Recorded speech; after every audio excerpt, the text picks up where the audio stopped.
Hi there, Frank Flegg here from Ethical Property Partners. In this episode, I'm going to describe to you a deal that one of our franchisees, Liz, has recently done. So the property was worth £150,000. Liz found this as an off-market deal, so no one else was in competition for the deal. She sat down with the vendor, she had a chat with them and worked out that the best solution for them to sell the property below market value at £106,000. Fantastic discount, not an unusual one on EPP, but Liz bought the property. The market rent on this property was £650 a month, which gave Liz a profit after mortgage, insurance, etc. All of her monthly expenses, letting agent commission, left her a profit of £388 a month. No refurb required to this property, so nice and simple. It was in a lettable condition. Most newbie investors would have done a refurb, but it didn't require it at all in order to let at £650. So Liz had a nice deal. Now often when I'm speaking to people about whether EPP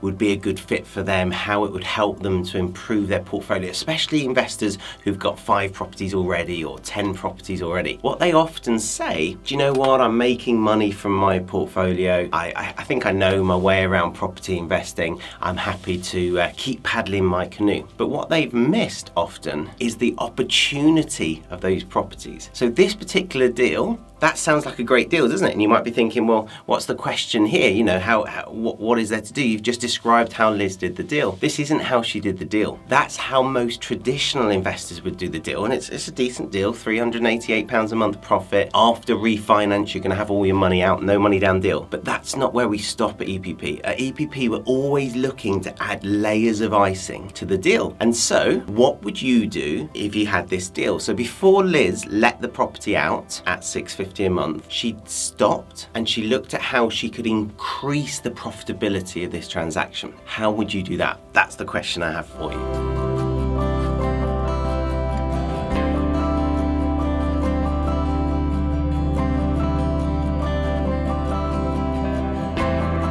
So, welcome back. What did you come up with? Did you write down a solution? Did you work out how you could make more money from this deal? Most people wouldn't. Most people wouldn't know what to do. Most people would perhaps look at doing a refurb because that's all they know. You buy a house, you do some work on it, and then you add some value. And in fact, yes, you could have done a refurb here. You could have spent about £15,000 and you would have raised the value from 150 to 180. Not bad, you would have doubled your money. But that's not where the true profit in this deal is at all. And in fact, that wouldn't have raised the rent very much at all. So I wouldn't have done that refurb, because if you spend £15,000 and you barely raise the rent, maybe we would have got £675 for it or £700 a month. That is nowhere near worth doing, because that £25 or £50 a month is going to take so long to pay the £15,000 refurb off. And the £30,000 increase in equity, well, you can't actually get at that money very easily at all. Okay, you could perhaps refinance, but then you're paying more interest on it. And so a refurb is not how you make more money on this particular transaction. Sometimes it is, but not on this transaction. What Liz did is she did what we call a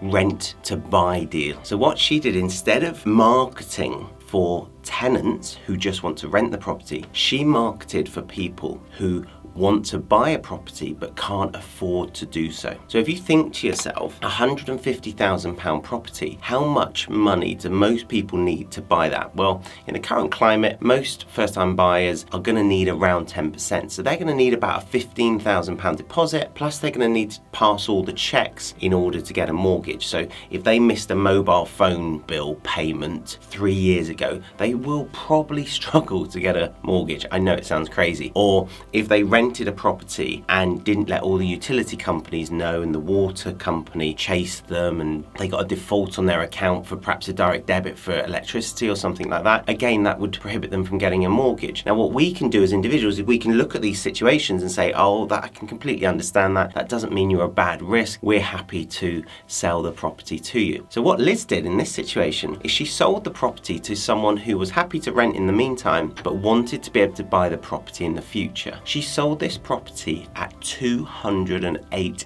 £100,000. It's got a value of 150. She sold it at 208. So straight away, there's tons of more equity in it because she's guaranteed that value in the future. The tenant buyer rather, instead of putting down a £15,000 deposit, which they can't, they don't have 15k, they put down a £6,400 deposit. And Liz can put that in her pocket. She can start using that money straight away. It's hers. So £6,400 deposit is what the tenant put down. So Liz has got 6 and a bit K in her pocket at the start of this deal, which is fantastic. Really good return for Liz, given that she's just refinanced and got all her money out. Now she's got 6.5k, which will more than make up for the marketing she spent on this deal and will help her to go get the next deal, which is great. She's now got some marketing slush fund to go out and do another deal. But here's the brilliant thing. When you have a rent to buy deal, the tenant pays rent at £650 a month, but then they pay a bit on top and they pay just over £200 more per month. So that brought the total rent,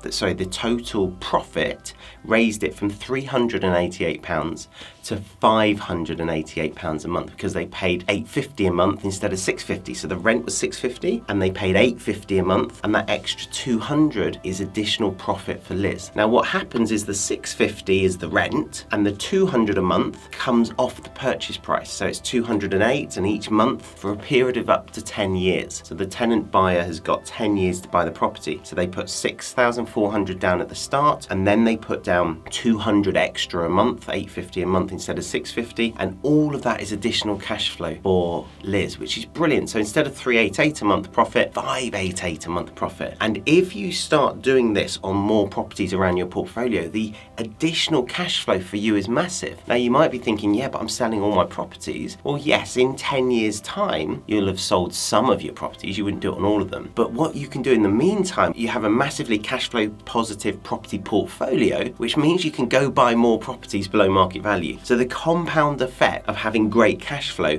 is you end up with more properties. It's brilliant because cash flow is what constrains most property investors. Most property investors would do more deals if they had more money. And so this is a brilliant strategy. Rent to buy is a brilliant strategy for getting more cash flow, which will in turn enable you to do better deals and more of them. The final layer of icing on this deal is not £6,400 up front to put in your pocket and spend. It's not £200 a month. It's not the fact that you've got a guaranteed sale at £208,000 in the future. And when I say guaranteed, if the tenant buyer pulls out, that's fine, but they forfeit all the money they've paid so far. So if they do pull out, it's actually not a bad thing for you because then you can just go do it again and you keep the property and you've had all that money in advance. But if they do complete in 10 years time at £208,000, you've got a massive uplift. Remember, Liz only paid 106 for this, and she's got a guaranteed sale or a fixed sale at 208 in 10 years time. Those aren't the only benefits though. The final layer of icing on this deal, so you've got a nice payment up front, you've got great cash flow, enhanced cash flow throughout the 10 years, and you've got a nice chunk of money at the end. The final one is that with a rent to buy deal, the tenant buyer is responsible for all maintenance. So we still do the gas safety certificate because that's a legal requirement, but the tenant buyer is responsible for boiler repairs, roof repairs, any damp, any improvements on the property, any white goods that break. They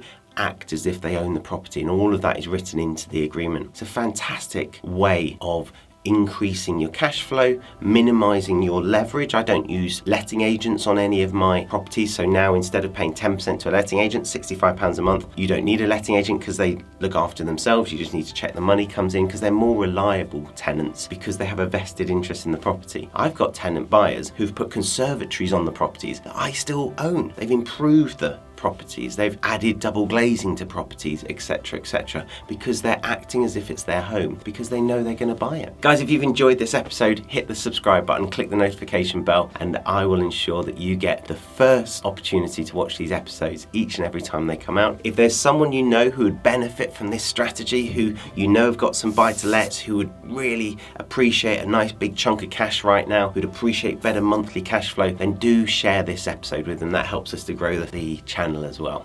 Until next time, happy investing.